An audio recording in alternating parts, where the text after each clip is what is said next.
Rumoronda na sila mga dre. Ayun no. Ronda. Ronda pa ronda. Kasi itong isa oh. Ayun oh. Ayun. Ayun yung isa oh. Ito bumaba. Natakot. Ayun oh. Rumoronda na mga tropa. O panis. Medyo tinatangay pa ng hangin yung isa. Medyo bata pa. Ito kusang rumondo. Nakakatuwa naman mga tropa. Hindi na pinipilit. Rumoronda na siya.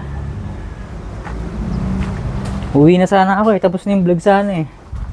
Pero yun nga. Ilabas natin sila. Palabasin natin. Baka rumonda pa. Wait lang. Ayun o. Ayun yung rumonda mga dre. Brown white feather. Ayun o. Pero unang ronda lang niya siguro. Kasi hindi naman sila matagal sa labas eh. Ayan.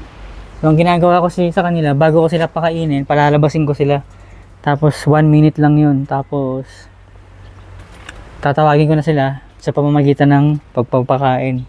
At hindi rin ganun karami yung patuka na binibigay ko sa kanila. Siyempre, tipid-tipid tayo. Pucha, magkakagera na eh. Magpaparami ka pa ba ng kalapate? Nagbabawas nga ako eh. Binabawas ako nga mga dali. Diba? Ayun o, ayun o. Yung pa isa, lumabas na. Ayun o. Ang gulo ah. Nakakahilo ako mag ano ah. So yun. Medyo hindi pa siya ganun kahilig lumabas.